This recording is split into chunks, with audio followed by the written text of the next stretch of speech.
제목, 상처는 아픔을 딛고 사명이 되었다. 안녕하세요. 편안한 밤을 위한 이야기 쉼터이고 편안한 잠을 위한 인생 이야기입니다. 1장에서 8장까지 이야기입니다. 1장 7살 세상을 배우다 입니다. 부모를 잃고 어려운 역경을 이겨내고 사회의 훌륭한 한 일원으로 성장하기까지 이야기입니다. 1970년대 김포, 그곳은 제게 삶의 전부였습니다. 7살 어린 나이에 부모님을 잃고 형들과 세상에 홀로 남겨졌죠. 제 이름은 정해철입니다. 칠삭동이로 태어나 모진 고생은 다 겪을 팔자였나 봅니다. 부모님을 잃은 날, 그날의 기억은 마치 칼날처럼 제 가슴에 깊숙이 박혀 있습니다. 쨍하게 맑은 하늘 아래 웃음소리가 가득했던 우리 집. 그 모든 것이 한순간의 재앙으로 잿빛으로 변해버렸습니다. 어머니는 천식으로, 아버지는 스스로 못 견뎌 삶을 포기한 허무한 세상. 갑작스러운 이별은 커다란 공백을 남겼습니다. 마치 커다란 구멍이 뚫린 것처럼 삶은 텅 비어버린 느낌이었죠. 따뜻한 품, 사랑스러운 목소리, 맛있는 음식, 이 모든 것이 더는 존재하지 않았습니다. 보호자 없이 세상에 남겨진 아이. 그건 곧 맨몸으로 거친 황야에 내던져진 것과 같았습니다. 세상은 온통 낯선 사람들, 차가운 시선, 그리고 위험으로 가득했죠. 배고픔은 당연했고 추위와 싸우는 것도 일상이었습니다. 어린 마음에 가장 무서웠던 건 어른들의 무관심이었을 겁니다. 도와달라고 손을 내밀어도 아무도 잡아주지 않았으니까요. 왜 나에게 이런 일이 매일 밤 잠자리에 들기 전 저는 하늘을 보며 울었습니다. 도대체 제가 뭘 잘못했기에 이런 고통을 겪어야 하는 걸까요?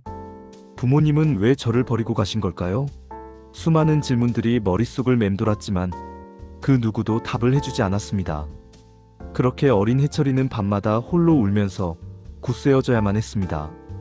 1970년대는 전쟁의 상흔이 채 아물지 않은 시대였습니다.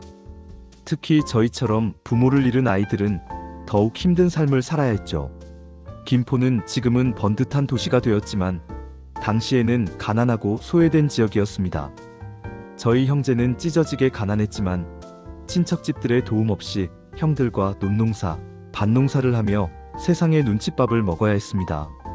어느 날은 밥은 있지만 반찬이 없어 이웃집에 죄송함을 무릅쓰고 반찬을 얻어먹곤 했습니다.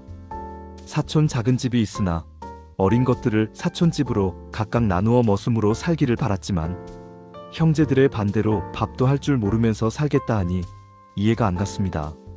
그러니 도와줄 마음의 여유가 없었습니다. 그 시절에 너나 나나 모두 어려워 먹고 살기 힘들었지만 어쩔 수 없이 반찬을 얻어먹으며 남자 형제들끼리 살아갔습니다.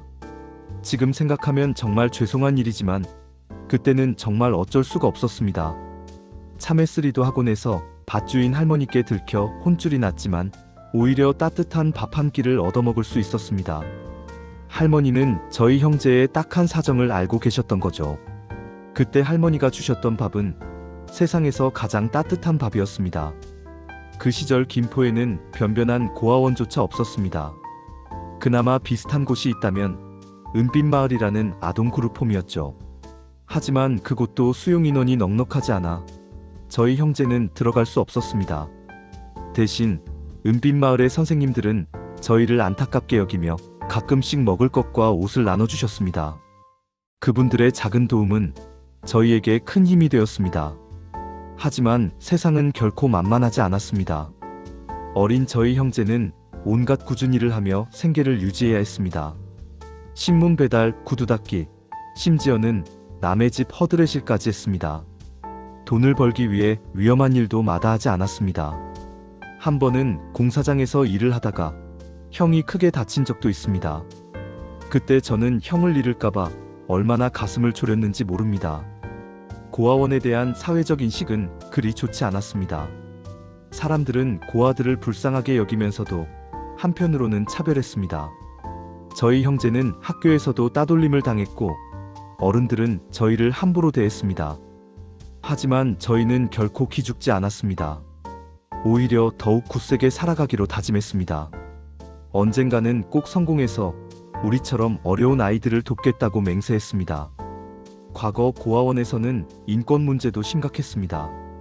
저희가 직접 겪은 일은 아니었지만 다른 고아원에서 성폭행, 노동 착취, 구타 등의 사건이 빈번하게 발생했다는 이야기를 들었습니다. 물론 모든 고아원이 그랬던 것은 아니겠지만 당시 사회의 어두운 단면을 보여주는 사례라고 생각합니다. 하지만 절망 속에서도 희망은 있었습니다. 저희 형제는 서로를 의지하며 긍정적인 마음을 잃지 않으려고 노력했습니다. 비록 가난하고 힘들었지만 저희는 늘 웃음을 잃지 않았습니다. 밤에는 모여 앉아 서로의 꿈을 이야기하고 희망을 노래했습니다. 저희에게는 서로가 있었기에 어떤 어려움도 이겨낼 수 있었습니다. 어느덧 시간이 흘러 저는 13살이 되었습니다. 어린 시절의 고생 덕분에 저는 누구보다 강인한 정신력을 갖게 되었습니다. 세상에 대한 두려움도 사라졌고 어떤 어려움도 헤쳐나갈 수 있다는 자신감도 생겼습니다. 이제 저는 더 이상 나약한 아이가 아니었습니다. 제 스스로 운명을 개척해 나갈 수 있는 어엿한 어른이 된 것입니다. 물론 아직 가야 할 길은 멀고 험합니다. 하지만 저는 결코 포기하지 않을 것입니다. 저와 같은 아픔을 겪는 아이들을 위해 더 나은 세상을 만들기 위해 저는 끊임없이 노력할 것입니다. 1970년대 김포에서 보낸 어린 시절은 제 인생에서 가장 힘들었던 시기였지만 동시에 가장 소중한 경험이었습니다. 그때의 경험은 저를 더욱 강하게 만들었고 세상을 살아가는 지혜를 가르쳐 주었습니다. 저는 그 시절의 고통을 결코 잊지 않을 것입니다. 그리고 그 고통을 통해 얻은 교훈을 앞으로 살아가는 동안 늘 가슴에 새기고 살아갈 것입니다. 오늘 밤 여러분께 들려드린 저의 이야기가 여러분의 마음을 조금이나마 위로해 드릴 수 있기를 바랍니다.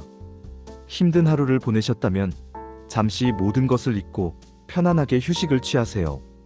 그리고 내일은 더욱 힘차게 희망을 향해 나아가시길 바랍니다. 여러분의 편안한 밤을 그리고 아름다운 꿈을 응원합니다. 감사합니다.